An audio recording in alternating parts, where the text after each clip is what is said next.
مع السؤال بس يعني 5 كده حاضر اصبري عليا شويه نهدى شويه. اوكي let's start. احنا عندنا هنا for the similarity and solids what are the problem or where is the problem that you have. Let's go through it. Which ones? أبدأ من أي سؤال. From which question that I have to start? Question 20. لا يعني 23. Let's go for if you have any problem. Question 1, 2, 3, 4. Everything is okay. ماشي الحل هنا. 6. Okay. For question 6.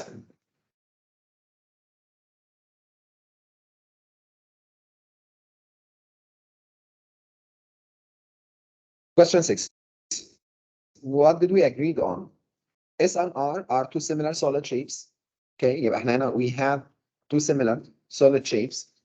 Shape R has a surface area of 108, volume of 135. Shape S has a surface area of 300 centimeter. Work out the volume of the shape S. خليكي معايا ونقول كده يا كادي. What we have to do, if we have like in all the question related to the similarity, I'm looking for the significant the scale factor. يعني for each question once I have similarity خلاص يعني أول ما شفت أنا بقى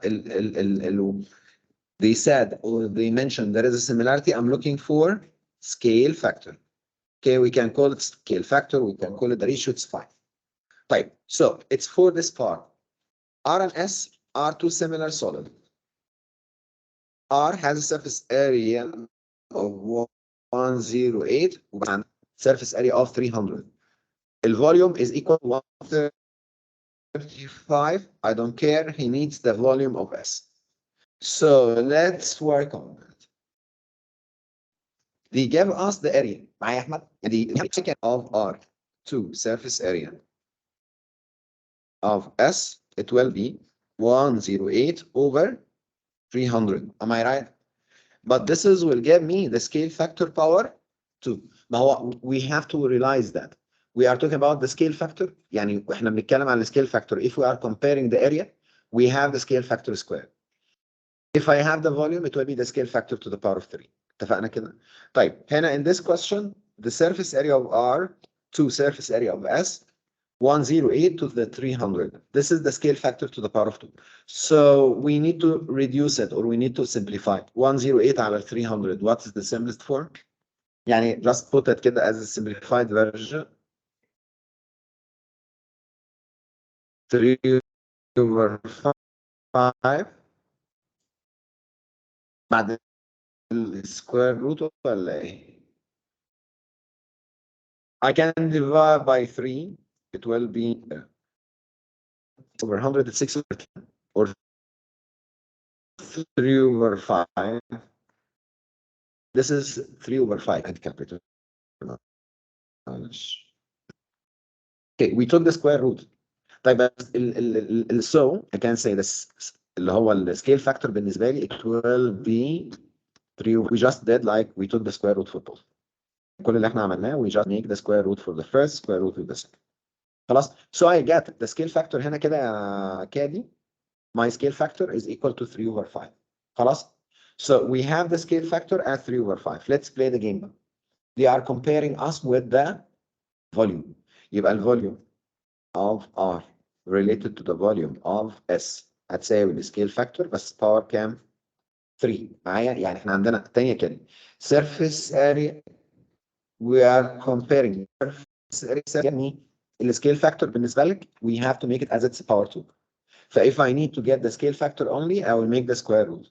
اتفقنا كده؟ يبقى هنا for the scale factor to the power of 2 كام مديني هنا ال 108 divided by 300 I get the scale factor at 3 over 5.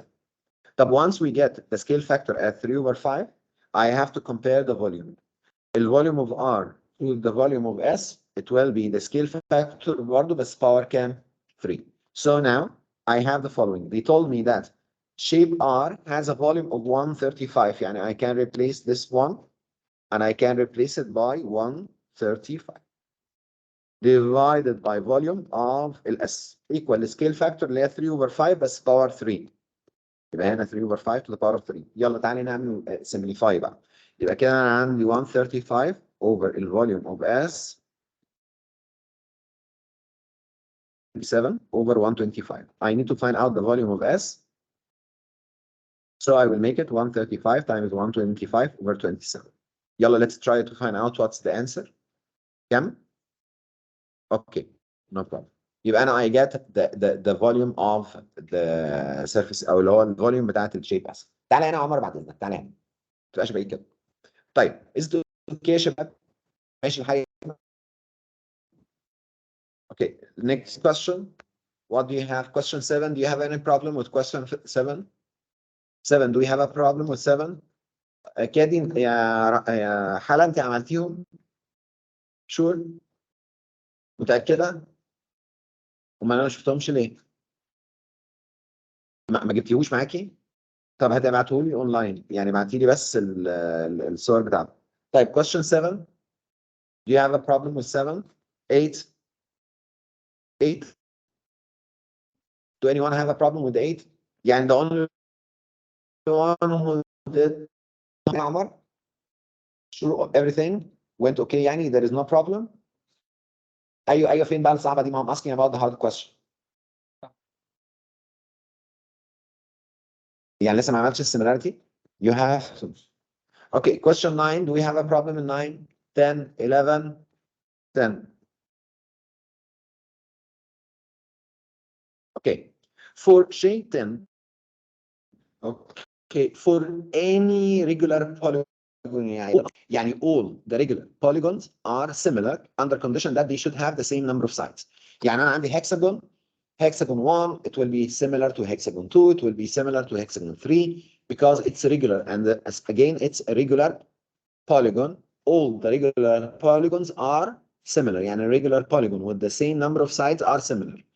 كل البنتاجونز اللي في الدنيا، كل الريجولار بنتاجونز اللي في الدنيا كلهم هم عباره عن هم ريجولار بنتاجون، يبقى كلهم كانوا similar. All the regular hexagon are similar. All the regular octagon are similar. اتفقنا؟ So I have here what we can call it as the small pentagon and the large pentagon. Am I clear on that? يعني have a look at the shape. There is what we call it a small pentagon and there is a large pentagon. معايا كده؟ طيب, what is the story in this question? They are saying the following. If you have the small pentagon and you have the large pentagon, يعني I have the small and I have the large. What is the story between both? The story as follow. He told me that EJ, it is equal to 4AE.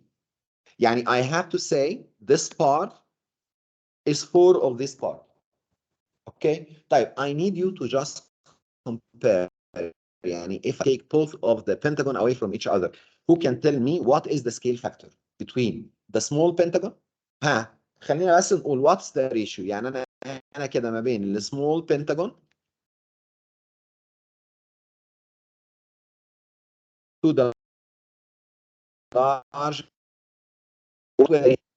Excellent. Why 5? Because here how many parts? 1. طب وهنا بالنسبة للAG كله how many parts? 5. So I can find out the area, or I can find out the ratio between the two similar shape as 1 to 5. طيب, I have the small pentagon and I have the large pentagon. The ratio is 1 to 5. اتفقنا كده؟ I get the ratio as 1 to 5. طيب, let's play the game back. If I have this is the ratio between the lengths. If I'm saying I need the area, so area of small pentagon to the area of large, the ratio will be what يا شباب?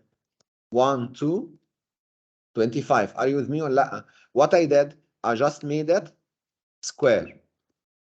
Is it clear? يعني I have the small pentagon to the large pentagon كانت ratio 1 to 5. I get this 1 to 5 يا أحمد from this is a 1 part and all of the side it is 5 parts. So I have the ratio as 1 to 5. اتفقنا؟ طيب, if you have the ratio as 1 to 5 between the small and the large, what's the story? Area of the small pentagon to area of the large pentagon كانت 1 over 25. اتفقنا كده؟ طيب, what they said, they gave me that the area of A, B, C, D, E, A, B, C, D, E, which is the small pentagon. خلاص, they gave us the small pentagon as equal to 8 يا هشام. So I can make a replacement. I will say 8 over the area of the large pentagon. Let's say 1 over 25. So area of the large, who can tell me بقى هنا ال area of the large pentagon هتبقى كام؟ 8 times 25 over 1 اللي equal كام؟ 200. So let's explain this one again. I get the area of the large one as 200 and I have the area of the small one as 8. So who can tell me what will be the shaded part? 192. So the area of the shaded region, the area of the shaded region is equal to 200 minus 8, which is 192. Are we clear on that? معايا كده? So what do we have? I have the following. We have two pentagons. The two pentagons are similar. Once we are talking about the areas يا حلا, يبقى I have to find out the ratio between the two corresponding sides. I have one side as x, the other side as 5x. So I have one part and I have the other one, which is the 5 parts. So the ratio is 1 to 5. The ratio for me, it's 1 to 5. Type, I get this is for the lengths. If we just convert it into the area, I have to take this 1 over 5 and to make it square. خلينا نعملها كده عشان ما تلخبطش. 1 over 5 squared, which is equal to 1 over 25. Type, I get this, the area of the small pentagon to the area of the large pentagon as 1 to 25. وبعدين I have here the area of the small pentagon كانت 8. The area of the large, it will be 1 over 25 هنا. So area of the large, it will be, I can use the cross multiplication. So 8 times 25 over 1, which is equal to 100. اتفقنا? So we can get the area of the large and then we can subtract them together. اتفقنا يا هشام؟ طيب, question 11, do we have a problem with 11? 12, do we have problem with 12? 12, they are, I have to work from the pair that this angle and this angle are equal. الانجل A and angle E.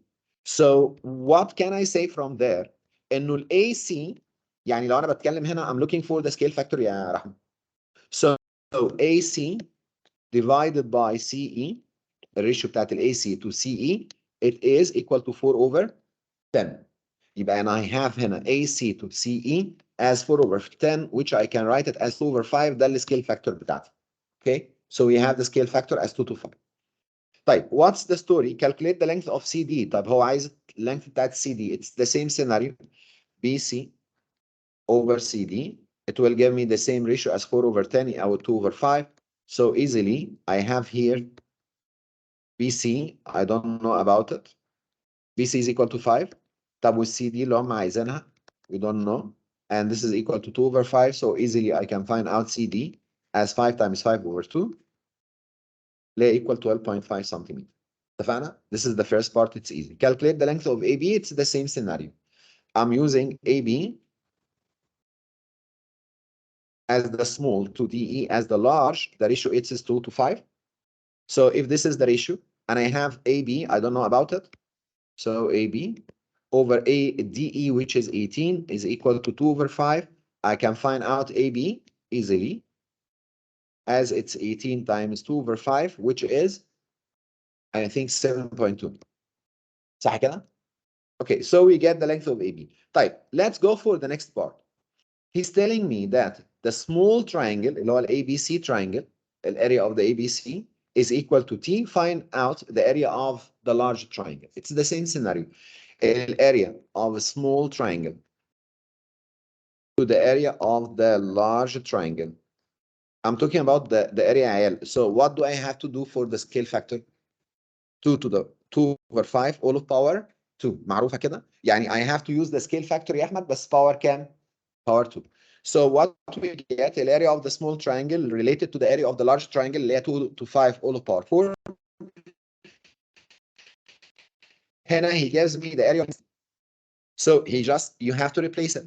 Area of the small triangle كانت T. Area of the larger triangle, I don't know about it. Area of large triangle is equal to 2 over 5, which is 4 over 25. Now I have to find out the area of the large triangle. Area of the large I can use my cross multiplication, so it will be 25t over 4. خلاص. This is the formula for the area of the larger triangle. يعني just deal with that as t is a number. خلاص عادي. هو بيقول لك يعني he just told you that the area of the small triangle is equal to t. So we need to find out the area of the larger triangle. طيب خلاص I will go cross the cross or I can make the cross multiplication. اتفقنا؟ هل انت بتعملي ايه؟ اوكي. طيب question 13 13c. I think it will be the same scenario. He gives you the area of the لا هنا هتبقى a little bit different. Calculate the length of AD. هو عايز اللينث بتاع AD. طيب the same scenario. What is the scale factor يا شباب في السؤال ده؟ كام يا نوران؟ مين السكيل فاكتور اللي عندك؟ نوران انت عملت الهوم ورك دوت؟ يا جدعان التم يعني اجيب حد يلطم معايا يعني انا اصرخ طيب الم عليا الناس. انهي كتاب؟ اللي هم بتوع الهنا بالفتوح كان فيهم similarity. ماشي اوكي يعني عملنا حاجه. ماشي. طيب for this shape I have the two triangles are similar, so the ratio between the small triangle طبعا هنا it's preferable to take the two triangles away from each other. يعني دايما when you have like one part of the other so you can take it away يعني you can separate it. So I can take the triangle AB or BAE BAE the small triangle and I have CAD CAD. I just need you to work on both of them as separate. هنا he gives me this part as 4 and this part as 5 and he gives you a CD completely as 9 وهنا البارت ده اللي هو CB it is 4.8 but I don't know about the other part يعني I don't know about the AB itself. لا ما ينفعش. On which basis you have to say it as 5. خلاص لا ما ينفعش. مين ده واد؟ Okay, let's play the game. Again, what happened? I have this angle and this angle are similar. يعني two angles دول كانوا مع بعض الاثنين دول قد بعض. So I can say that the scale factor, who can tell me what's the scale factor from this shape? 4 over 9 if I will compare the small to the large, صح? So small to large is the scale factor between them, it's 4 to 9. خلاص, this is what we call it, the scale factor. Agreed? I can say that the scale factor, it is 4 to 9. Type, this is my first part. I get the scale factor as 4 to 9.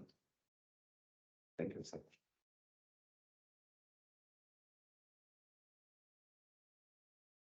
So we get the scale factor يا شباب as 4 to 9. And this will help me to find any other side. يعني for example, I have AE is equal to 5. So they are asking me to find out AD. طيب how to get the AD? خلاص it's the same ratio صح؟ يعني what can I do? It will be 4 to 9 اللي هي الريشيو هنا او السكيل فاكتور ما بين السمول تو لارج is equal 5 to AD. Am I right? So who can tell me what is the AD? انت نمت يا احمد ولا ايه؟ ها؟ طيب what is the AD؟ احمد what's the AD؟ 9 times 5 over اللي هي تبقى 45 over 4 اللي هي تطلع معاك بتساوي 11.25 صح؟ So the answer it's 11.25. طيب the same scenario. They are saying that okay for BC يعني what they have at the moment, we have the two triangles are similar, there is parallel, AE is equal to 5, this part is equal to 4, here 4.5, okay, fine. طيب, once we get يا شباب ال AD كلها, خلاص يعني I have the length of AD which is, ال AD طلعت 11.25. What's the remaining? The remaining for us is to find out the length of AB. This part, it is so difficult part. Okay, ليه بقى؟ There is one rule, okay, one rule. I get this part as 5 صح؟ وبعدين ال A دي كلها على بعضها كده كانت بتساوي we get it as 11.25. So I can say the remaining اللي هو يعني take away 5. So the remaining it will be 6.25. يعني I can say this part is equal to 6.25. طيب I have this part as 6.25. The question at the moment I need to find AB. أنا عايز أطلع ال AB. There are two methods to answer the question. خلاص? One of them AB يا حلا. So I will assume it as X. طيب what is the length of AC? مين اللينث بتاعت ال AC؟ الله اكبر عليك، يبقى ده هنا 4.6. انا عايز الناس تاخد بالها من الموضوع ده. Again, if I have the two triangles AB, I have the length as its x. ما I don't know the length side. وبعدين I have AC all of it يا هشام عبارة عن ال x plus ال 4 point كام؟ 5. So it's x plus 4.5. So let's work on the ratio. يعني we have to go for the ratio, the small to the large. X over 4.5 plus x is equal to هنا x over 4.5 plus x is equal to 4 over 9. So I can make like cross multiplication to find a relation between x. So it's 9x is equal 4 times 4.5 equal كام؟ 18 plus 4x. I'll send the 4x into the other side. It will give me 5x is equal to 18. So the x itself, it's 18 over 5, which is 3.6. Right. We get the length, or we get x as 3.6, which is AD. AB. So AB is equal to 3.6. There is another method. Okay. There is another method. There is one scientist, mathematician, said, his name is Thalys. He said, if you have two parallel lines, the two parallel line in the triangle زي ما انت شايفه كده يا حلا, the two parts هنا, الريشيو هنا, it will be the same as the other two sides. مش فاهم حاجه يعني ايه الكلام ده. يعني let's go to our previous question. In our previous question, if I will just put it, يعني if I will flip the triangle, I can say here it is 5 and the other part 6.25. So I have 5 and I have 6.25. وبعدين I have on the other side, this one it is 4.5 I need to find out AB. هنا ده 4.5 وانا عايز اطلع ال AB اللي هي هنا. What should I do? If I will apply Thalys method, which is يعني Thalys said if you have a parallel line the parts are proportional. يعني the parts that you have are proportional, which means 5 over 6.25 is equal to x over 4.5. And from there, I can find x directly. 5 into 4.5 divided by 6.25. حد يحسبها لنا على كالكوليتر شباب كده؟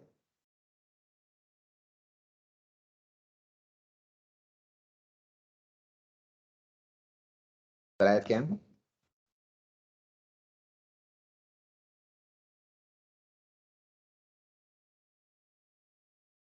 18. Okay, which is the same answer. That's most likely يعني you have to apply this method. Okay. حد فاهم حاجه؟ انتوا متنحين النهارده على هادي ولا ايه؟ نوران انت ايه اخبارك كده؟ مش عجباني النهارده. فايقه يعني صحيح؟ اوكي. Again, what we have, I have two triangles are similar. البارت ده يا هشام, this part you have to focus on it because it's a little bit difficult. So what do we have to say? I have to assume this part is equal to x. So I will take the small part as x and the large one it is x plus 4.5. خلاص? So you can make the quotient يعني x divided by 4.5 plus x is equal to 4 over 9 and I can go for the cross multiplication to find out the value of x. اتفقنا؟ طيب, the same scenario they are giving me that the area of the quadrilateral BCDE يعني اللي هو الكواد ده, اللي هو الاريا of the quadrilateral BCDE CDE دوت, for the area of this quadrilateral is x. He gives me the area here is equal to x. طيب وبعدين خلاص يعني and the area of the triangle ABE is y. يعني he gives me the area of the small triangle is y. And he asking us to find an expression between y and x. خلي بالكم معايا كده. What did we get through the scale factor يا عيال? What was the scale factor? ال 4 over كام؟ 9. This is for what? For the length, صح؟ طب if I have triangle معايا رحمة, area of the small triangle divided by area of the large triangle. الاريا of the small to the area of the large يا عيال كانت الريشيو هنا كانت في السايد 4 to 5 مش كده 4 to 9. طب now if I will talk about the area so I have to make it to the power of 2 which is equal to 16 over 81. الناس معايا ولا لا؟ I'm just trying to make a comparison between the small area and the large area. So I get the small area as it's the ratio يعني between the small area to the large it's 16 to 81. طيب what is the area of the small triangle؟ مين الاريا بتاعت the small triangle؟ y. طب مين الاريا of the large triangle؟ x plus y. Are you able to understand this part؟ يعني الاريا بتاعت ال small triangle هنا كانت اسمها y. طب what's about the area of the large rectangle ال large shape ده او large triangle؟ x plus y. So we have y over x plus y is equal to 16 over 81. I will go through the cross multiplication. So I can say 81y is equal to 16x plus 16y. I'll send the 16y into the other side. So it's 81 minus 16. 81 minus 16 هتطلع كام يا شباب؟ So 18 minus 16y it will be كام؟ 65y is equal to 16x. So you can say he needs an expression in y in terms of x, and I can say y is equal to 16 over 65 x. خلاص يعني I can write this relationship.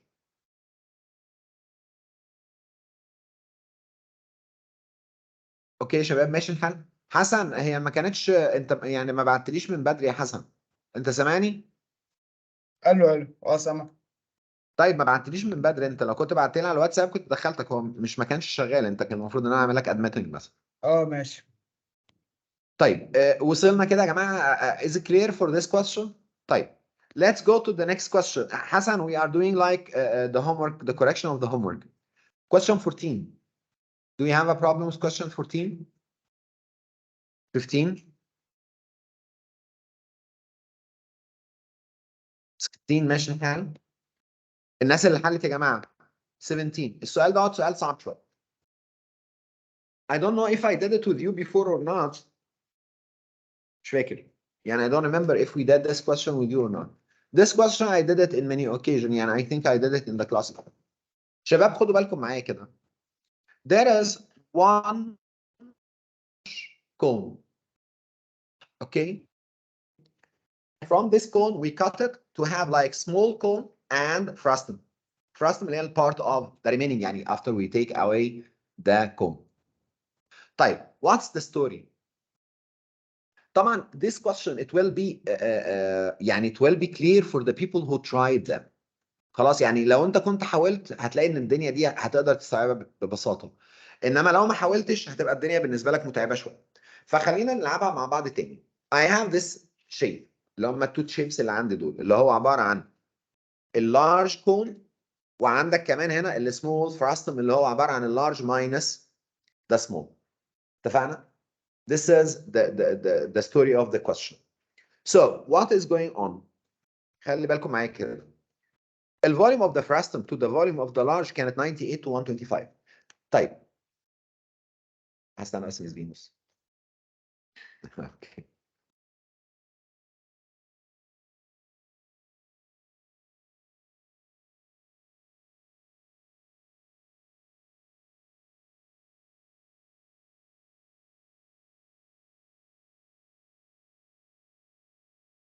welcome بس.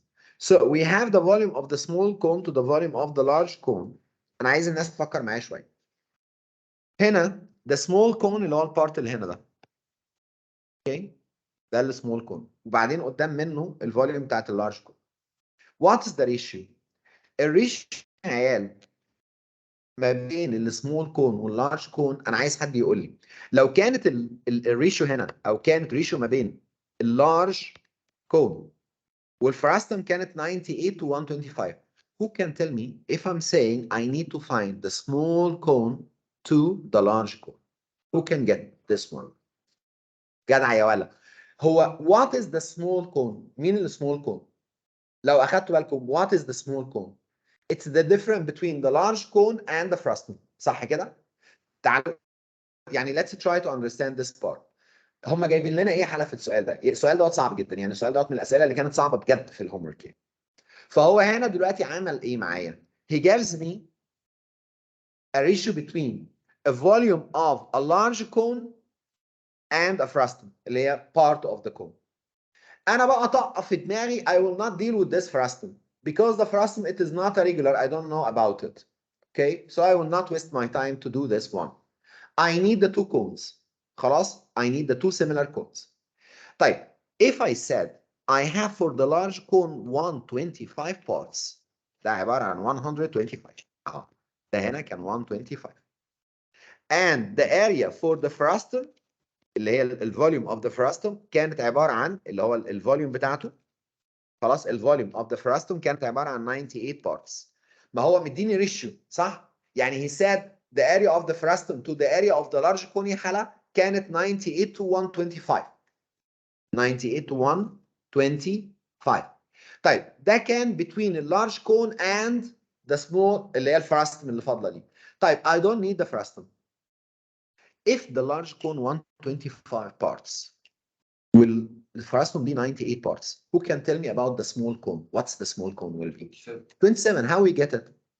عملت different ما بينهم مش كده ولا ايه؟ يعني if from the large cone if we cut the frustum the remaining it will be 27. Are we clear on that? So I have the volume of the small cone عبارة عن 27. الفوليوم of the large cone كانت عبارة عن 125. يبقى ده كده الستوري او القصة اللي كانت موجودة معايا اللي هي الفوليوم of the small cone compared to the volume of the large cone كانت 27 to 125. Are we clear on that? حد فاهم حاجة؟ هو ده الحل بتاع المسألة. This is the answer of the question. You have to imagine this part main. أنا عارف. يعني بس I'm talking about this is the main part related to the question. معايا يا نورا؟ خليكي معايا يا بابا كده. بصي أنا بتكلم على اللارج كون كان ليه عبارة عن 125 parts. أنت كمان يا عمر؟ اصبر عليا شوية يا حاضر. اللارج كون عبارة عن 125 parts. والسمول فراستوم دوت كان عبارة عن 98 parts. So I'm looking يا هشام for the small part, the small cone. السمول كون هو اللي هيبقى completing 98 to make it as 125. Are we clear on that? So we get the volume of the small cone to the volume of the large cone can 27 over 125. And by this way, عيال, if I need to compare the height of the small cone compared to the height of the large cone, who can tell me height of the small cone to the height of the large cone? ها مين يعرف يقول لي مين الريشيو ما بينهم؟ الهايت بتاعت السمول to the height of the large. احد يعرف يقول لنا هتبقى كام الريشيو؟ I have the volume 27 over 125 يبقى الهايت بس او اللينث تبقى الريشيو بتاعتها كام؟ How to go from the volume to the scale factor العادي، ما هو ده كده السكيل فاكتور باور كام يا عيال؟ ايوه اللي هو السكوير اللي هو الكيوبيك روت. تاني حبايبي هو مش الفوليوم الكومبيرنج ما بين الفوليوم والرام بيطلع لك السكيل فاكتور باور 3؟ طب انا مش عايز السكيل فاكتور باور 3، انا عايز السكيل فاكتور بس. What should I do? I will take go for what? Cubic root. So if I'm saying the height of the small cone to the height of the large cone, the ratio will be 3 to 5. Am I clear on that? مش فاهمها يا حلا؟ مش فاهمها صح؟ طيب هو الفوليوم مش احنا متفقين يا حلا ان الريشيو ما بين الفوليوم هي عباره عن السكيل فاكتور باور 3؟ طب اذا كانت السكيل فاكتور باور 3 عباره عن 27 over 125 ده السكيل فاكتور معايا to the power of 3. طيب اذا كان السكيل فاكتور باور 3 هو عباره عن 27 over 125 انا عايز اطلع بس السكيل فاكتور، يبقى اعمل ايه دلوقتي يا حلا؟ عايز اخلص من باور 3 فاعمل ايه؟ اعمل الكيوبيك روت. يبقى اخد الكيوبيك روت بتاعت ال 27 over 125 اللي هي عباره عن 3 over كام؟ 3 over 5. اتفقنا؟ طيب once we get the height of the small cone to the height of the large cone كانت 3 to 5. فكروا معايا بقى لو كانت الهايت الصغيره to the large height is 3 to 5. Who can tell me what is the height of the frustum related to the height of the large cone? Height of the frustum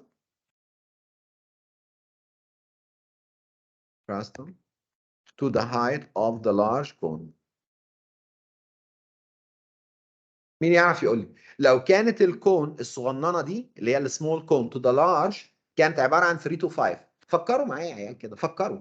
البارت ده هنا عباره عن 3 بارتس مش كده اهو، من هنا لغايه التوب عباره عن 3 بارتس، وبعدين من البوتوم لغايه لغايه التوتال ده كله عباره عن 5 بارت.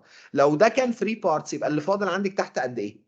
2. يبقى الفكره هنا دلوقتي if I'm saying I need to find the volume of the frustum compared to the volume of او للهايت بتاعت اللارج كون، يعني if I'm comparing height of the frustum to the height of the large cone it will be 2 to what? To 5. And he said the height of the large is called as h. So what we have to say, the height of the frustum, it will be this is equal to h. I هعمل بس cross multiplication. So it is 2 over 5h. And this is the answer. السؤال دوت كان صعب جدا على الولاد في الامتحان. اوكي، فكره ان انت to cut and to look for the remaining and to find out the ratio between what did you remove and what is remaining, it is so difficult. على فكره today for all of you, for the people who did the homework in fact, related to the question that Hisham wrote, which is the small pentagon to the large pentagon. وبالنسبه للسؤال ده اللي محمد قاله، اوكي، وبالنسبه للسؤال اللي قالته رحمه، الفكره كلها انه انا عايزكم تعرفوا الاتي. بصوا، لو كان عندي A to B، خلاص A to B عباره عن 2 to 3، اوكي، لو كانت ال A to B عباره عن 2 to 3، انت ممكن تفترض A to B ده ممكن يكون ده سمول تراينجل، السمول تراينجل ده، وده اللارج تراينجل يا رحمه. يبقى الريشيو هنا ما بينهم عباره عن كانت طول كام؟ 2 to 3. كل الريشيو هتبقى عباره عن 2 to 3. يعني ايه الكلام ده؟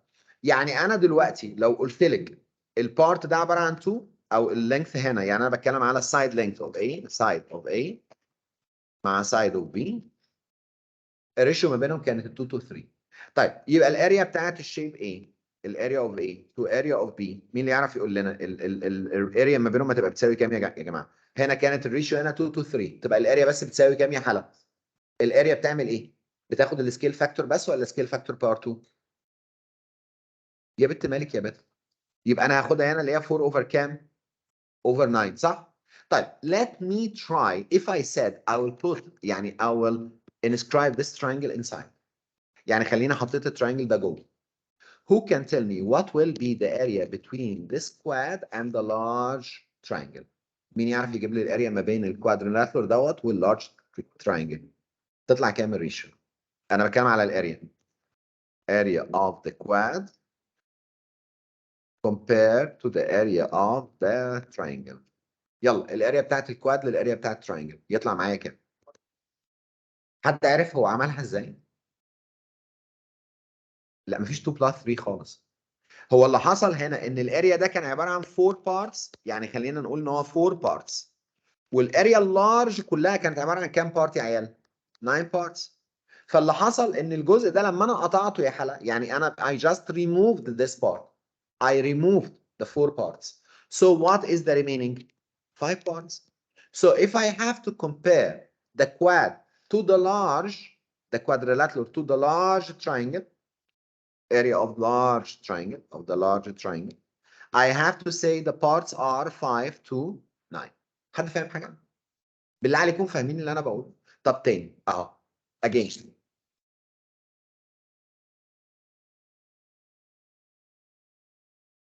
عايزة منها إيه بس قولي لي. طيب يبقى تاني كده. تاني انا محتاج ان انتوا تفهموا الحكايه دي شويه يا عيال. تاني انا عندي هنا ده تراينجل اهو يا عمرو، وجيت قلت لك ان الريشيو هنا ما بين التراينجل ده للتراينجل الكبير، انا قلت لك ان السايد دوت مثلا سي بيساوي 8 سنتيمتر، 2 سنتيمتر اهو، ده 2 سنتيمتر ودوت هنا 8 سنتيمتر. Who can find for me find the area of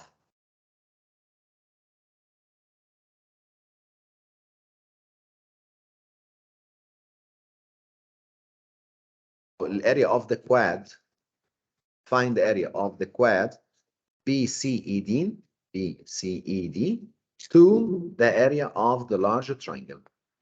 يلا شباب حد يقول لي الريشيو هنا تطلع بتساوي كام؟ ده 2 وده 8، السايد ده 2 السايد ده 8 والخطين دول بارالل. اوكي يلا يا هشام. I need to find out the area of the quad compared to the area of the large quadrilateral large triangle. يلا انا عايزك تجيب لي الاريا بتاعت الكواد هنا، الريشيو بتاع ده قلته كام؟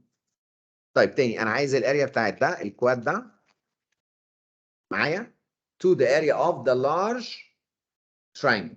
مين اللي يعرف يطلع لي الاريا؟ مالك يا حلا النهارده. يلا how to evaluate this part. خليكم معايا كده، الاريا بتاعت التراينجل، السمول تراينجل يا عيال تو ذا لارج تراينجل، حد يعرف يقول لي الاريا بتاعت السمول تو ذا لارج؟ هي 2 over 8 دي تديكي كام اصلا؟ 1 over 4 صح؟ ما 2 over 8 الريشيو بتاعتها كام في السمبليفايد؟ انت عندك السكيل فاكتور بيساوي كام يا عيال؟ السكيل فاكتور هنا في المساله دي بيساوي كام؟ 2 to 8 اللي هو عباره عن ال 1 to 4 مش كده ولا ايه؟ يبقى انا عندي ده عباره عن 1 to 4. طيب يبقى الاريا بتاعت السمول تراينجل تو ذا اريا اوف ذا لارج هتبقى عباره عن 1 to كام؟ 16. اوكي؟ طيب if I'm asking you to tell me about the area of the quad to the area of the large triangle مين اللي يعرف يقول لها تطلع كام؟ ايوه 15 over 16. حد فاهم انا بعمل ايه؟ لو مش فاهم قولي والله العظيم ما هو عيب. اقولها تاني. بص يا حبيبي، بص يا حبيبي، الفكره هنا كلها بالنسبه لك ايه؟ انا دلوقتي عندي سمول تراينجل وعندي لارج تراينجل يا حلا. هو القصه بتاعت السكيل فاكتور بتتكلم كل السيميلاريتي بيتكلم معايا في الثلاث كلمات دول يا حلا. الريشيو ما بين السايد يبقى سكيل فاكتور عادي، ما بين الاريا يبقى سكيل فاكتور سكوير، ما بين الفوليوم يبقى سكيل فاكتور باور 3. اتفقنا؟ يبقى احنا في عندنا ثلاث حاجات. ما بين السكيل فاكتور العاديه هي عباره عن الريشيو العاديه يعني، خلاص، اللي هي بتبقى سكيل فاكتور بشكل عادي، الاريا يبقى سكيل فاكتور سكوير، الفوليوم يبقى سكيل فاكتور تو ذا باور اوف 3. ايه اللي حصل معايا هنا فعلا؟ هو اداكي التراينجل الصغير كومبيرد مع التراينجل الكبير، هو قال لك ان التو تراينجلز دول ار سيميلر، فاصبحت السكيل فاكتور ما بينهم هما السكيل فاكتور العاديه طلعت كام لكام؟ اي كومبيرنج ما بين اي تو كورسبوندينج سايدز. يعني هنا مثلا عباره عن 2 تو كام؟ تو 8. اتفقنا؟ فهنا عباره عن ال 2 تو 8 اللي هي طلعت معايا بتساوي 1 تو 4 از سمبليفايد فيرجن. ده كده كانت الاريا ما بين اللينثز. طب اذا كنت انا طلعت الاريا ما بين اللينث اللي هو السكيل فاكتور 1 تو 4، طب لما اجي اعمل كومبير للاريا هاخد السكيل فاكتور ولا السكيل فاكتور باور 2؟ يبقى انا هاخد ال 1 اوفر 4 هنا واعمل لها سكويرنج تقوم تطلع معايا 1 اوفر 16. يبقى انا عرفت كده يا حلقه انه التراينجل الصغير هو عباره عن 1 بارت. طب والتراينجل الكبير كلها عباره عن كام بارت؟ 16 بارتس.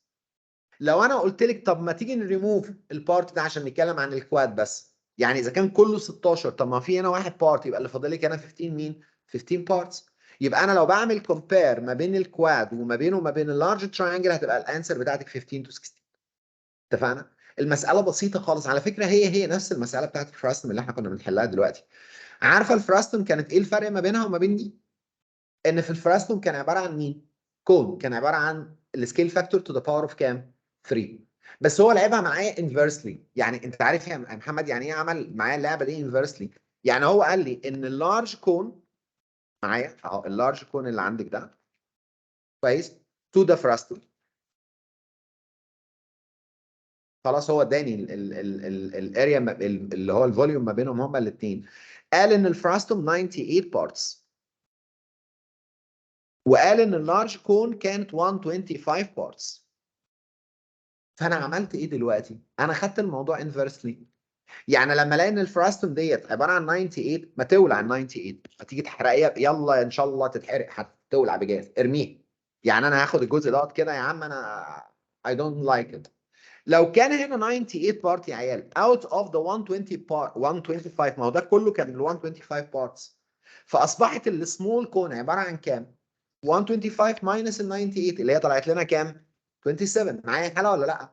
يبقى كده الفوليوم اوف السمول كون to the volume of the large cone لللارج كون هتبقى عباره عن 27 over ال 125. معايا ولا ايه؟ يبقى ده كده الريشيو ما بينهم هما الاثنين، الفوليوم of the small related to the volume of the large. خلاص الفوليوم بتاعت السمول للاريا للفوليوم بتاعت اللارج.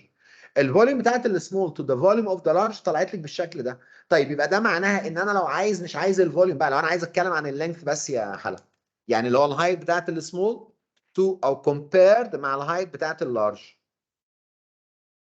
height of the small compared to height of the large. height of the small compared to height of the large. هعمل ايه؟ الهايت ده لينث عادي. اذا كانت ده اللي هو السكيل فاكتور تو ذا باور اوف 3 عشان دي فوليوم، ده سكيل فاكتور تو ذا باور اوف 3 عشان هو فوليوم. طب انا عايز السكيل فاكتور بس اعمل ايه؟ كيوبيك روت. يبقى انا هاخد الكيوبيك روت هتقوم مطلع لي 3 اوفر كام؟ اوفر 5. اتفقنا يا حلا؟ يبقى انا عرفت اهو ان الهايت بتاعت السمول هو عباره عن 3 فيفث من الهايت اوف ذا لارج. بالمنطق بقى لو كان ده عباره عن 3 فيفث من ده كله، يبقى البارت اللي فاضل هنا عباره عن، يعني لو كان ده 3 parts out of 5 parts، يبقى اللي فاضل عباره عن كام؟ 2 parts out of the 5. يبقى الريشيو ما بين ال height of the frustum to the height of the large عباره عن 2 to كام؟ to 5. ده المساله اللي لسه حلوه. انا بس عايزكم تفهموا حكايه الفكره ان احنا we can cut we can merge all of these stories. يعني I need you to be aware of it. حسن انت فاهم حاجه يا حسن في اللي بيحصل ده يا حسن، ولا هو الاونلاين منيل ب 60 نيله اصلا انا ما لا لا بحبوش؟ فاهم والله فاهم. وحياة ابوك يا شيخ بس تكون ما بتضحكش عليا الله يكرمك. لا والله فاهم. ده باس بيبر، ده باس بيبر الامتحانات.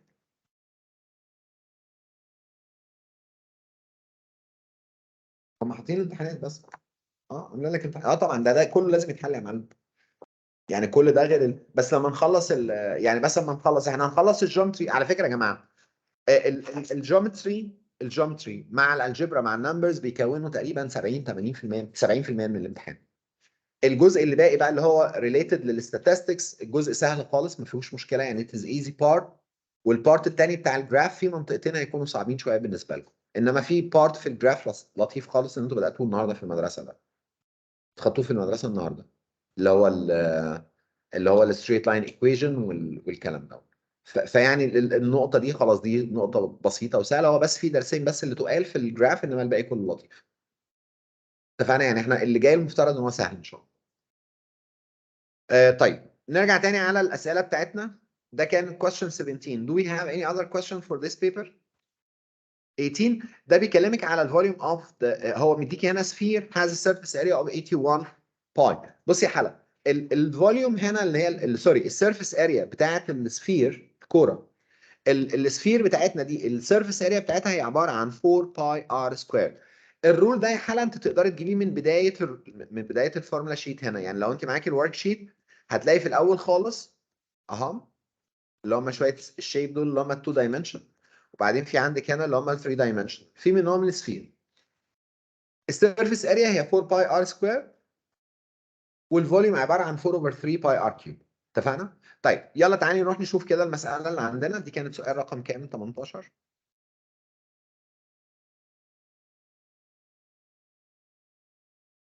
اوكي هنا he told me that the sphere has a surface area of 81 pi. طيب let's translate the area of the sphere. مين هي الاريا of the sphere يا حلا؟ 4 pi r squared equal 81 pi. Are we clear؟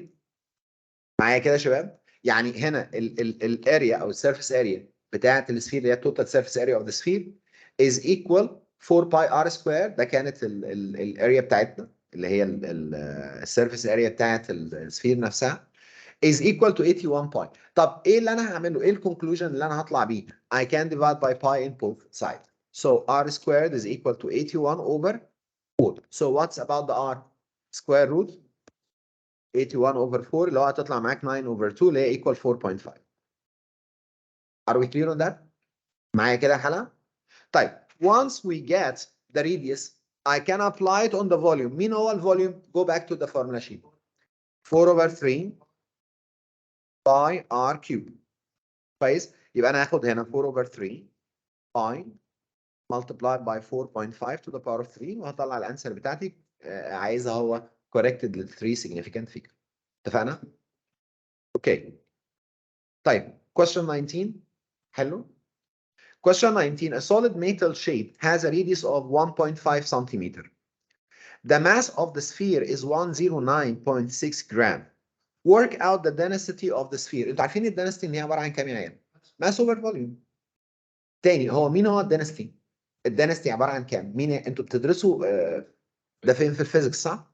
الدنسيتي انتوا خدتوها في الفيزيكس ان الدنسيتي هو عباره عن comparing between mass to volume الكتله على الحجم. So I have the density, which is mass over volume. I have to work on it as this is the density is equal to the mass. الماس بالنسبة لنا كان 109.6 divided by the volume. هو هنا ال solid metal sphere has a radius of 1.5. So what is my mission? To find out the volume of the sphere. طيب who can tell me what ده هيطلع لنا الدنسيتي طبعا. So يلا let's try to find that out. اهو 10 يبقى هنا الدنسيتي is equal to 109.6 over الفوليوم بتاعت السفير. مين هي الفوليوم بتاعت السفير؟ 4 over 3 pi r اللي هي كانت عبارة عن 1.5 to the power of 3. خلاص and I can just replace it in the calculator and I can get the density. معايا حلا؟ معايا يا مران؟ طيب question 20, do you face a problem with this one? In general يعني for this question they are asking us to find out the capacity inside the cylinder not occupied by the sphere. هو انتوا بس خدوا بالكم معايا كده. If I have two spheres and I put it inside a cylinder, okay, it will not fit the cylinder. يعني it will not make it completely filled, صح؟ طيب, what's the story يا شباب؟ إنه what they are asking us in this question, two solid spheres, each of a radius r centimeter, fit exactly inside a hollow cylinder. The radius of the cylinder is r centimeter. The height of the cylinder is equal to 4r. يعني الهايت بتاعت السلندر عندك كانت عبارة عن 4r. So from here to there عبارة عن ال 4r. So I get this height. يعني I have the small اللي هو عبارة عن radius الواحدة عبارة عن r يعني. وبعدين ال height of the cylinder is equal to 4r. ايه المطلوب مننا هنا؟ بيقول لك ان ال volume of the space inside the cylinder is 125 over 6 pi. Calculate the value of r to the nearest blah blah blah. هو let's go for the question.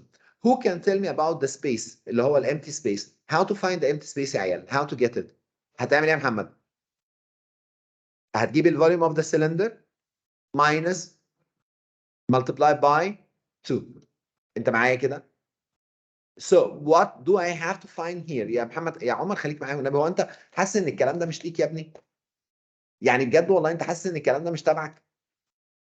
ولا انت مركز في دنيا انت في لالا لاند يلا عمر ولا ايه؟ طيب انا تاني كده انا عايز اطلع الاريا بتاعت الامتي سبيس ده. طب الاريا اللي موجود عندنا او الفوليوم سوري انا اسف الفوليوم. ايه اللي هنعمله؟ هنطلع الفوليوم اوف ذا سلندر. دي اول حاجه احنا هنعملها. يبقى انا هجيب الفوليوم بتاعت السلندر. مين هي؟ حد يعرف الفوليوم بتاعت السلندر يا عيال؟ هو عامه باي ار سكوير ملتبلاي باي اتش. فالرول بتاعته كده. برضه نرجع تاني للفورمولا شيت. مين هي الفوليوم بتاعت السلندر؟ هيقول لك ان هي باي ار سكوير اللي هي الاريا اوف ذا كروس سكشن اللي هو السيركل هنا multiplied by the height. So I can replace it. هنا بس for the base area. البيز اريا عباره عن سيركل الريدس بتاعتها كانت اسمها r. فهنا الفوليوم بتاعت السلندر يا حلا هتبقى عباره عن باي ار سكوير باي ار سكوير multiplied مع الهايت باي ار سكوير ده اللي هو البيز اريا multiplied مع الهايت اللي هو عباره عن 4r. فيطلع الانسر عندكم هنا عباره عن 4r كيوب باي. Am I clear on that؟ مفهومه كده؟ ده الاريا ده اللي هو الفوليوم بتاعت مين؟ سلندر. طيب تعالوا نطلع الفوليوم of the sphere. يلا يا عيال who can tell me انتوا ايه اللي معترضين عليه هنا؟ ماشي الحال؟ هو ما حدش بيتكلم ليه؟ يعني فاهمين مش فاهمين عارفين حاجه؟ هو انا حاسس ان انا قاعد يا اخوانا في ايه يعني؟ بجد والنبي حد يرد عليا يعني.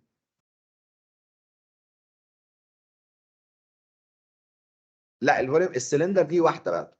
ها انا الاول لسه هجيب السفير نفسها وبعدين اعمل لها ملتبلاي باي 2 يا كده حاضر.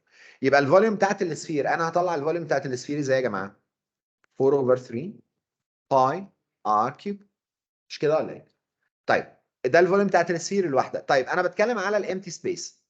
الفوليوم اوف ذا امتي سبيس. ها الفوليوم بتاعت الامتي سبيس هتطلع عباره عن كام يا شباب؟ حد يقول لي كده الفوليوم بتاعت يا احمد الله يكرمك يا احمد خليك معايا. الفوليوم بتاعت الامتي سبيس هتبقى عباره عن كام؟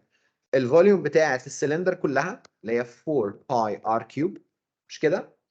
ماينس 2 into 4 over 3 باي ار كيوب. معايا ولا لا؟ why I'm doing that؟ انا جبت الفوليوم بتاعت السفير كلها اللي هي السلندر كلها وشلت منها التو سفيرز اللي موجودين عندي. معايا حلقه؟ طيب الكلام دوت هنا كده is equal to. الكلام دوت is equal to he gives me that the area of the empty space كانت 126 over 125 over 6 pi. Okay he gave it to me. فايه الستوري اللي انا هبدا اشتغل عليها؟ ان انا هعمل simplifying هنا 4 باي ار كيوب minus 2 into 4 over 3 اللي هي تطلع 8 over 3 باي ار كيوب is equal to 125 over 6 pi. ايه اللي هيجرى معانا يا جماعه؟ خلونا نعمل subtraction كده ما بين 4 minus ال 8 over 3. who can tell me what will be the answer؟ 12 minus ال 8 هتطلع لنا 4، يبقى 4 over 3 pi r cube. am I right؟ So 4 minus ال 8 over 3 صح، اللي هي 12 minus 8 اللي هي تطلع ب 4. 4 over 3 pi r cube is equal 125 over 6 pi. I can cancel the pi with the pi. يعني we can cancel pi together. معايا يا نور؟ وبعدين I can multiply by 3 and divide. يعني I need to get rid of the 4 over 3, so I can multiply all of this equation by 3 over كام؟ 3 over 4. معايا؟ So I will multiply by 3 over 4. What will be the answer? R cube, it will be 125 multiplied by 3 over هنا يبقى 125 multiplied by 3 هتطلع لنا كام؟ 375 divided by 4 multiplied by 6 اللي هي equal 24. أنا طبعا ممكن أختصر، يعني I can simplify it. divided by 3 it will be كام؟ هتبقى 125 وهناك هتبقى 8. ده كان ال R power 3 equal 125 over 8, which means ال R نفسها عبارة عن ال cubic root بتاعت ال 125 over 8 اللي هي equals 5 over 2 اللي هي equal 2.5. اوكي something. حد فاهم حاجة؟ هو صعب اللي أنا بقوله ده؟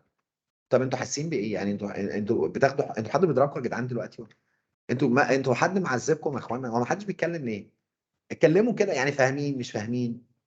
احمد are you able to understand what I'm saying يا احمد؟ It's easy ها؟ ما جبتش اريا والله، انا كنت بتكلم على الفوليوم خالص في المساله. ماشي. طيب ال 21 21 كان فيه مشكله؟ شور. هو area of the cross section multiplied by length، فهتطلع الاريا بتاعت التراينجل وتعمليها multiplied by length. الاريا بتاعت التراينجل والله انت عندك هنا في تو سايدز اللي هم ال 11.2 عندي ال 7.4. هقدر اطلع الثيرد سايد دوت عن طريق بايثاغورس. هعرف اجيب الاريا هاف البيز multiplied by height. اوكي، وبعدين طلعت الاريا بتاعت التراينجل اللي هو الكروس سكشن، هتعمل له مالتبلايد مع ال 15 يطلع لك الفوليوم.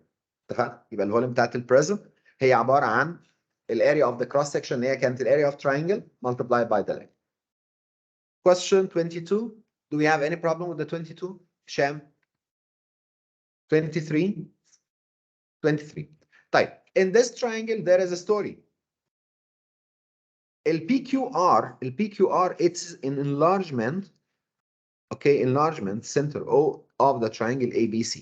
يبقى هنا the meaning of enlargement means they are similar. Okay, يعني we are dealing with the same scenario. If the two shapes are similar, I'm looking for the scale factor. اتفقنا؟ يعني once they said the two shapes are similar, I'm looking for scale factor. معايا ولا لا؟ So what I have to do in this kind, AB, he gives me the following as he said that OA is equal to 2 centimeter in the other one. طيب, and all of these scenarios, all what I have بس all what you need to be aware of that the two lines هنا كانوا parallel. وبعدين الجيفن محطوطة 2 وبعدين 6 وبعدين هناك 7.2 و 3.7. work out the length of OB. طيب, the same scenario. Same scenario. What is the scenario? Let's divide the shape يا ملك يا رحمة اهو. هعمل التراينجل الصغير ده شايفه مع اللارج تراينجل اللي هو التراينجل الكبير ده. Okay. I can take both of them away from each other. ادي هنا A B O A B O شايفها؟ So I have this side as 2 سنتيمتر. كانت دي بكام دي؟ هنا كانت 2 سنتيمتر والأو بي أنا ما أعرفوش.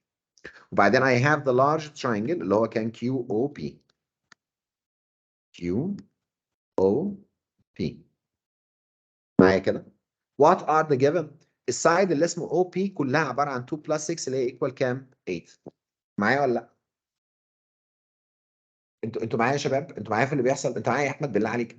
طيب انا طلعت هنا او اي compared مع الاو بي، يعني اللي هو السكيل فاكتور ما بينهم عباره عن 2 تو كام يا اخوانا؟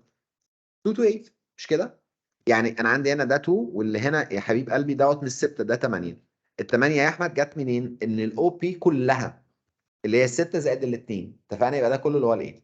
طيب السكيل فاكتور يا عيال هنا ما بين السمول تراينجل دوت واللارج تراينجل كانت 2 to 8 او 1 to 4. يعني I can say it's 2 to 8 or I can write it as 1 to 4. معايا حلقه؟ طيب البارت الثاني و they are asking me to find out OP. It's the same scenario. OP انا ما اعرفوش. I will call it as X. Let's call it as X. معايا يا اخوانا؟ So هنا it's X اهو. Divided by OQ. يبقى انا I can say X over OQ. مين يعرف يقول لي مين هي الأو كيو يا عيال؟ بصوا على السايد ده كده وقولوا لي عليه كده مين ده؟ برافو عليك يا محمد. اللي هو السايد ده كله عبارة عن مين يا اخوانا كده؟ 7.5 بلس مين؟ X. تقول ايه؟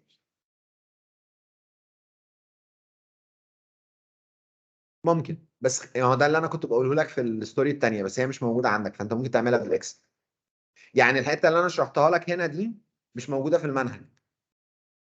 اوكي، يعني اللي هي بتاعت اللي هي بتاعت تاليس دي مش عندكم. خلاص، بس you can use it. يعني if you remember it you can use it. The two parallel، يعني هنا once you get a two parallel line يبقى الريشيو بتاعت البارتس بتكون the same. طب لو انا مش عايز استخدمها I can go through the other part اللي هو كان x over x plus 7.5. So it's x over x plus 7.5 is equal to 2, 7.2. So it's x over x plus 7.2 is equal to 2 over 8. I can make the cross multiplication, so 8x is equal to x plus 14.4. I will collect the x together, so it's 6x is equal to 14.4. I'll divide by 6. يبقى هنا الايكوال عبارة عن 14.4 divided by 6 طلعت كام؟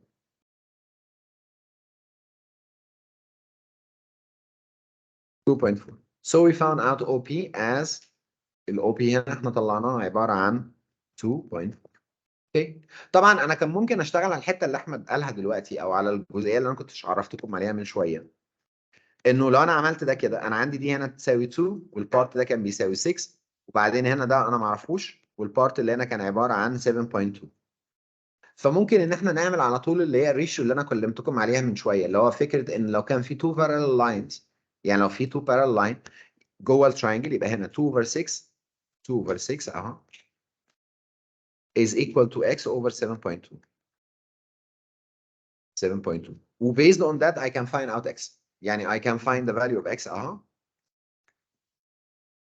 اللي هي هتساوي 2 into 7.2 over 6. فيطلع الانسر بيساوي كام؟ حد يحسبها لنا كده. 2 into 7.2 over 6 2.4 اللي هي تطلع نفس الانسر. يعني انا عايز اقول لك يا حلا تقدري تعمليها بالطريقه دي. خلاص we can do it.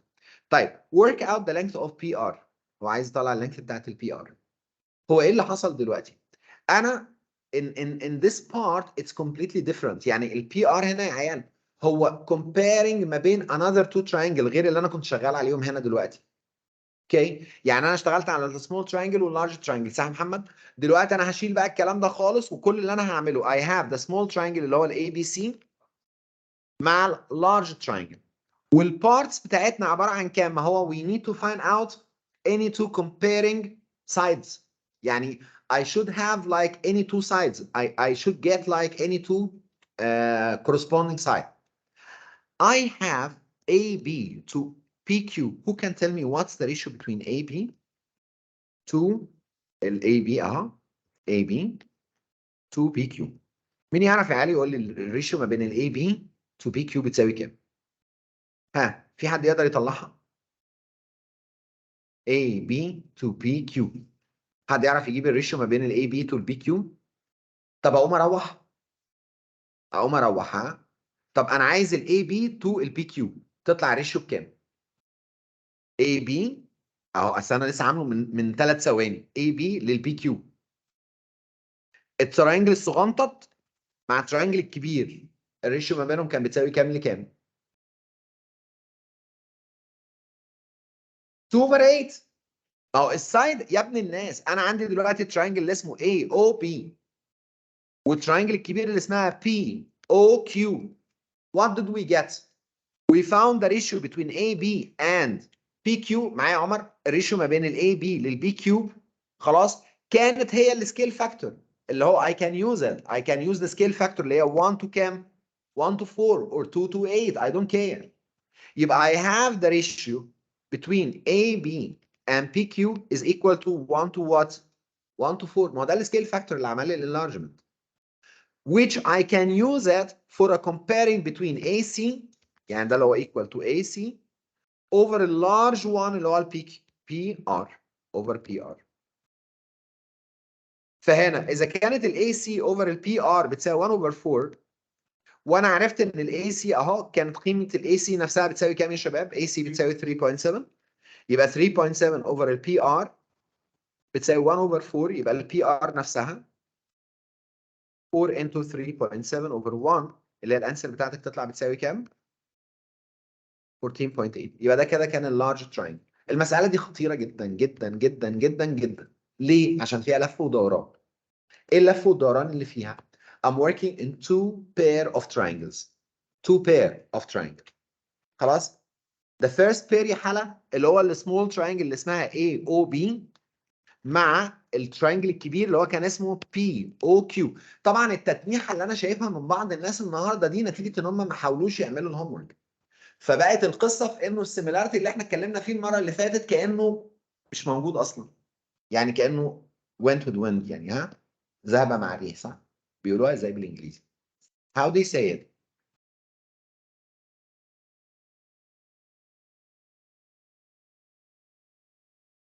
ما هو انا بقول لك احنا عندنا we have two pair of triangles. small triangle اللي هو ال AOB compared مع POQ يبقى ده كده اللي هو two small triangle اللي هو اول pair. البير الثاني التراينجل اللي اسمه ABC مع التراينجل اللي اسمه PQR اللي هو الانلارجمنت. فايه اللي حصل؟ I used the small triangle to find out the ratio between both of them. يعني I used the small triangle اللي هو ال APO مع ال PQO. I use these two triangles the small two triangles عشان اطلع ريشيو عباره عن 1 to كام؟ 1 to 4. I get the ratio as 1 to 4. معايا يا هشام؟ So I found between these two triangles that the ratio is equal to 1/4. I used this ratio into the two other pair يعني للبير الثاني اللي هو التراينجل ABC مع التراينجل PQR. And I said the ratio it is 1 to 4 ما هي نفس التو sides فالريشيو مش هتتغير. يعني هي it will still as 1 to 4. Agreed? Once we get the ratio as 1 to 4 ما بين السمول تراينجل اللي اسمه ABC مع ال PRQ I get the ratio as 1 to 4 and I have this one at 3.7 so I can say that this part it will be 4 multiplied by 3.7. معايا يا شباب معايا؟ يبقى انا كده I get the other side اللي هو كان 14 point. طيب the other part he's telling me that the area of the triangle PQR ال PQR يعني large triangle he gives me the area of the large triangle is equal to 72. Work out the triangle ABC. هو عايز الاريا بتاعت triangle ABC. طب ما it's easy. Area of the small triangle اللي هو triangle اللي اسمه ABC to the area of the large triangle اللي هو triangle اللي اسمه PQR هتساوي 1 over 4 بس باور كام يا احمد؟ باور 2. مش كده ولا ايه؟ ما احنا بنتكلم على الاريا فالاريا يبقى السكيل فاكتور to the power of 10. مش كده يا نوران؟ طيب I get here الاريا بتاعت السمول تراينجل او الاريا بتاعت تراينجل اي بي سي مع الاريا بتاعت تراينجل بي كيو ار هي عباره عن 1 over 4 اللي هي عباره عن 1 over 16 يعني. Okay and he told me that the area of the large triangle اللي هو ال PQR عباره عن 72. So how to find out the area of the small triangle? Area of the small triangle اللي اسمه ال ABC هيبقى عباره عن كام؟ 72 multiplied by 1 over 16 اللي هي هتطلع معانا عباره عن 71 over 16 دي تطلع بتساوي كام؟ كام؟ So I get the area of the small triangle as 4.5. معايا يا اخوانا؟ النهارده شكلها كده هتضيع بسبب السيميلاريتي. انا ما عنديش مشكله يعني انا ما عنديش مشكله ان انا اضيع الحصه على يعني وبرضه عايز اقول لكم على معلومه انا ما كنتش هقدر اعمل ده الا لو بعمل حصتين في الاسبوع.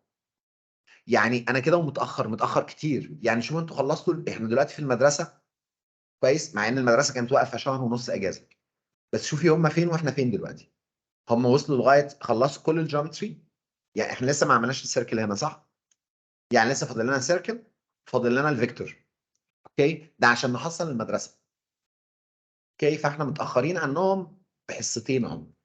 والفيكتور هياخد وقت والسيركل هتاخد وقت.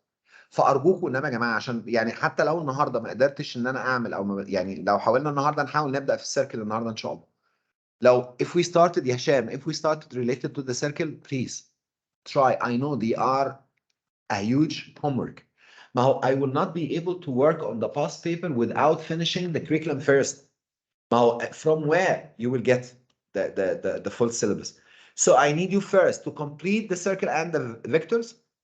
If we did the circle and the vectors خلاص يعني once we will complete the sector and الvector الcircle مع الcircle مع مين؟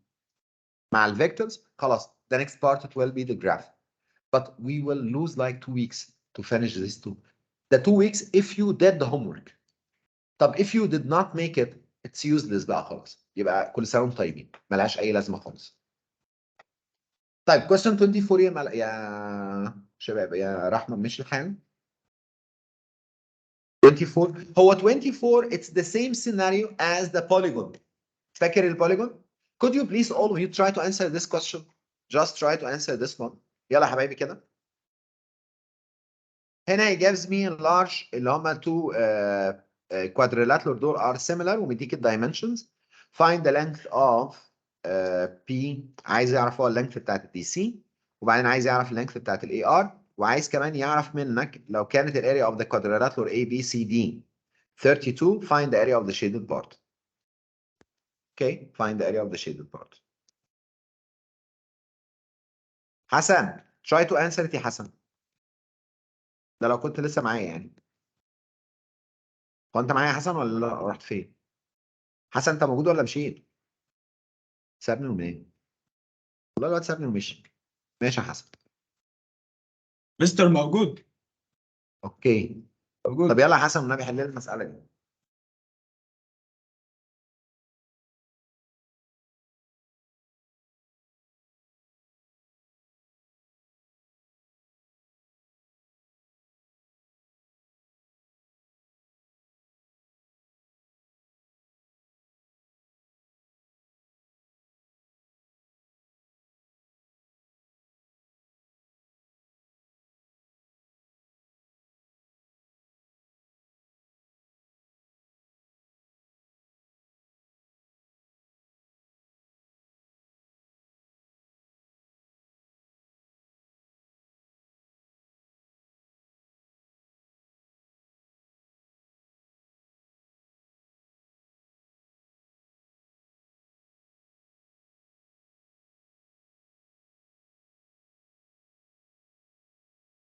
يلا تاني كده.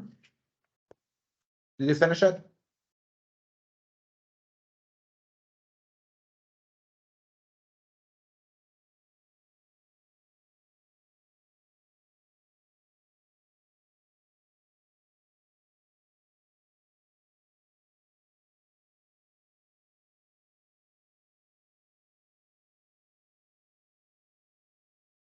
اللي finished.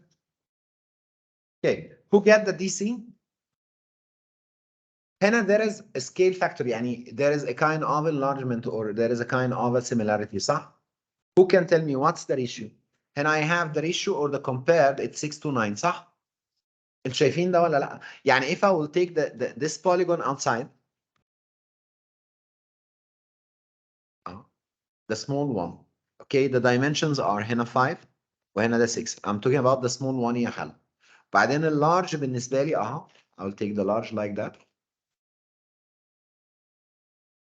اللي هو هنا 9 وده هنا 12 والبارت ده معرفوش اوكي طيب ايه الستوري اللي عندي بيقول لي find the length of DC خليني بس احط لكم الارقام هنا ده BC دي وهنا A وبعدين الناحية التانية كان في عندك ال P والQ والR والA يبقى A R Q P A R Q P الريشيو ما بينهم small to large I can use 6 to what to 9 يبقى هنا السكيل فاكتور عندي هتبقى 6 to 9 اللي هي I can simplify it يعني it will be 2 over 3 معايا حلا so I get the scale factor as 2 over 3 طيب what's the story طبعا هنا احنا بادئين هنا small to large